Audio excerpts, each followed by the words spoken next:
So, pasok muna kami sa bahay at magpapahangin.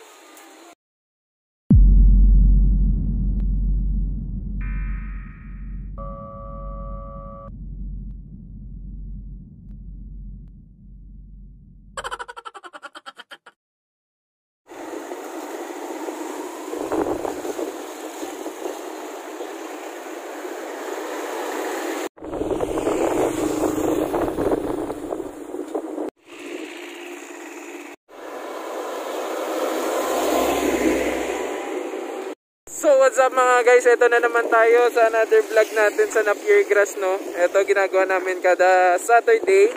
Kumukuha po kami ng mga pagkain ng kambing dito sa location na ito sa may Handumanan. Kasama ko pa din yung kaibigan natin si Dimple Motovlog, may-ari ng Kasapatan. And ayun, makukuha lang po kami ng simpleng mga Napier Grass para doon ipapakain namin sa mga alaga nating kambing.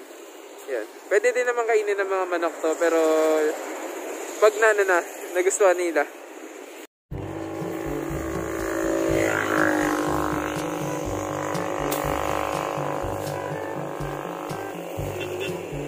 So ito po guys is isa sa mga napakalibreng napakalibreng main source ng pagkain ng mga ating alaga. So yung sako natin gawin muna natin pang cover kasi tayo nababasa.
So kung tatanungin niyo guys yung ginagawa ko dito, bakit ako walang tinutulong sa kanya, is may ginagawa pa din naman tayo na part. Ako yung hawak ng sako ng Napier Grass papunta dun sa location, no.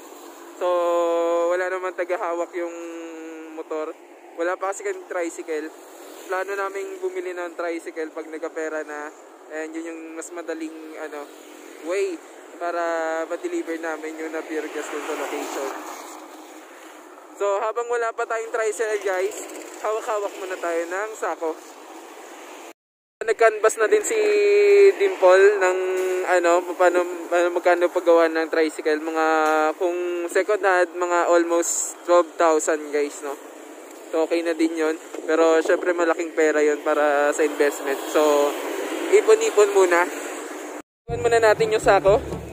Tinambakan ko siya ng Napier Grass, no, para puntahan si Dimple Motovlog, and check pa din yung pagkuha niya ng Napier Grass.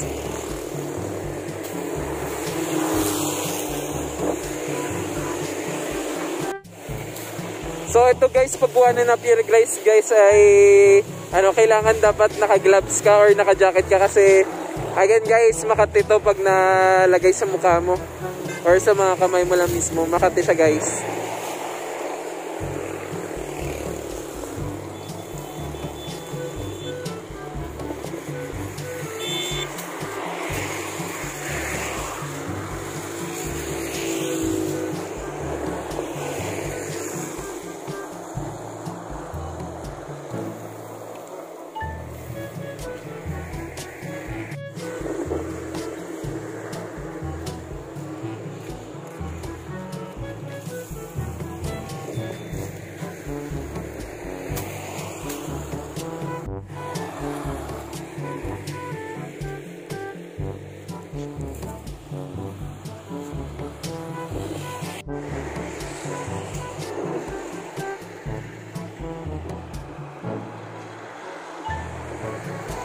So, ilalagay na namin sa sako yung mga nakuha namin na pear grass.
At yun guys, hindi na namin na videohan yung pag-uwi namin kasi yun, basang-basa na kami ng ulan.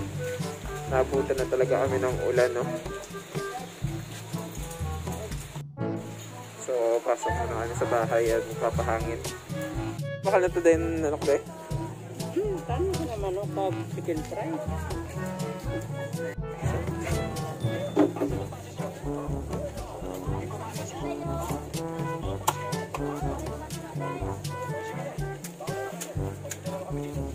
So, nandito kami ngayon guys sa may Dumanan.